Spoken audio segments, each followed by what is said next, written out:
Okay, let's unpack this. You sent over some really interesting stuff about learning English, specifically for, well, shopping and snagging a good price. So our mission today, it seems, is to dive deep into the whole world of bargaining, looking at the words, the phrases, and even how different cultures kind of approach getting a better deal. Yeah, and this comes from materials designed for English language learners, which is interesting in itself. It is, but honestly, I think there are some, universally useful insights here for anyone who likes saving a bit of money. Definitely. And what's fascinating is that we have these very practical resources. We've got excerpts from an English pod lesson. It has actual dialogues and vocabulary breakdowns, all focused on shopping and bargaining. Right. Plus, there are these audio review sections. They give definitions and real-world examples of the key terms. It's a fantastic way to really get a handle on the communication strategies involved. Exactly, like a shortcut to becoming a more savvy shopper, communication-wise anyway. So, okay, let's start with the core of it all. This idea of bargaining. It's kind of interesting because the word itself can be two different things, can't it? Precisely. Bargain can be a noun. That great deal you found, like, what a bargain. Like a half-price shirt or something? Exactly. But it's also a verb, the act of trying to get that good price. So to bargain is to, well, actively try and talk the price down. Which, okay, immediately makes me think of another word, negotiate. Would you say they're pretty much the same thing in this context? Or is there a difference? Well, for the most part, yeah, they're very similar. When you're bargaining in, say, a market, you are essentially negotiating the price with the seller. Okay. Negotiate might sound a little more formal, maybe. Perhaps you'd use it for, I don't know, a bigger purchase like a car or house contract. Right. But the basic idea, trying to reach a price you both agree on, is basically the same thing. Okay, got it. So we know what we're aiming for, a lower price through bargaining or negotiation. But what are the essential tools, like the vocabulary we absolutely need? Well, a really fundamental concept is understanding your price range. Ah, yes. This is, basically the comfortable zone for your spending. Yeah. Sort of the lowest you'd ideally pay and the absolute maximum you're willing to go to. Your upper limit. Exactly. And in the dialogue we looked at, we heard the phrase, out of my price range. That's a really clear way of saying the first price is just too high. It's like drawing a line in the sand, isn't it? $40. That's a bit out of my price range. It's polite but firm. Very much so. And the immediate follow-up in that dialogue, the idea to shop around, that feels like another key tactic. Oh, absolutely. To shop around means just that checking different sellers, different stores, maybe online too. Comparing prices. Comparing prices, exactly. Seeing what else is out there for the same or, similar things. It's about doing your homework so you don't just accept the first price you see. Right. So when the woman in the dialogue says she might shop around, she's basically saying, look, I have other options. Precisely. I'm not locked into buying this from you right now. It gives her leverage. Okay. And then there's the word pricey. Such a useful, common word. It really is. Pricey is just an informal, maybe slightly softer way of saying expensive. Yeah, instead of just, that's expensive. Right. You might say, that's a little pricey for me. Or it's a bit pricey. You can feel less confrontational, maybe. Yeah, keeps the conversation going, potentially. Okay, so we've got some keywords. Price range, shop around, pricey. Let's see how they actually work in that bargaining dialogue. So a woman sees a dress she likes. Right, and the first price she hears is $150. Ouch. Yeah, but then she spots another one, much cheaper, $40. And her reaction to the cheaper one is interesting. She says, $40, that's a bit out of my price range. She seems to mean it's still more than she wanted to spend, maybe for that particular item. Okay. Which leads her straight into the crucial question, can you give me a better deal? Bang! Straight into the negotiation. Pretty direct, and the salesperson's first reaction is quite telling, isn't it? They don't immediately say yes or no. No, they try to justify the $40 price. They mention it's DeMarco exclusive design. Trying to build the value, make it seem special. Exactly. Creating a sense of scarcity or higher quality. It's a common tactic to resist lowering the price. If you recognize that as a buyer, you can challenge it or, look past it. And the buyer here isn't really swayed by the exclusive label. She immediately counters with the idea of shopping around. Yep, there it is.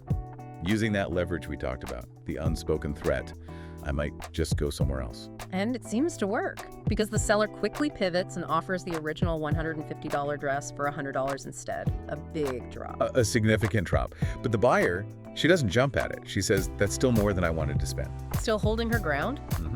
And then she changes tack slightly. she introduces quantity. What if I take both dresses? The classic bundle deal approach. Buy more, save more. Clever. And the salesperson responds with a special discount, $190 for both. Which, doing the math, is $100 for the first and $90 for the second. Still not quite the bargain she might be after. Apparently not, because she replies, still a bit pricey. Wow, she's persistent. She is. And this shows a good strategy, right? Don't just accept the first counteroffer. By hesitating again, she signals she's serious about getting a really good price. Her polite, thanks anyway, almost sounds like she's ready to walk. Which is the ultimate bargaining chip, walking away. Absolutely. Absolutely. And that finally prompts the seller's final move. They say, $100 for both. That's my last offer. Framing it as the absolute bottom line. 2 for the price of 1, essentially. And they state it firmly, that's my last offer, no more room. And that clinches it. Great, you got a deal. Success. It's a really neat little exchange, isn't it? You see the push and pull, the tactics. Definitely. And we can pull out some really key phrases from this that seem super useful for anyone wanting to bargain. For sure. The first one, the opening shot. Can you give me a better deal? So direct. And as we heard in that other audio example they provided, it can be really effective. There was that negotiation for an item, started at $70. Yeah, and the buyer wanted to get it down to $50. And the seller came back with $65. Then $63. But the buyer kept pushing, offered $58. And they finally met somewhere in the middle, right? $59. $59, yeah.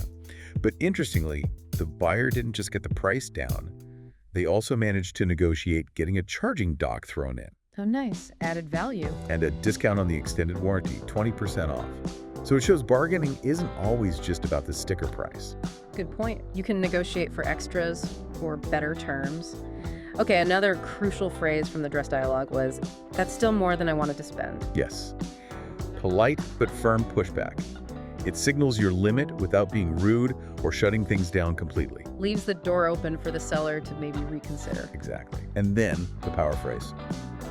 That's my last offer. Works both ways too. Does. The seller used it here to show their lowest price. But a buyer can use it just as effectively to state the absolute maximum they'll pay. It signals, this is it, the end of the line for negotiation. It's really interesting then to think about how these tactics, this whole interaction, is viewed in different places. The materials touched on culture, didn't they? They did, yeah, briefly.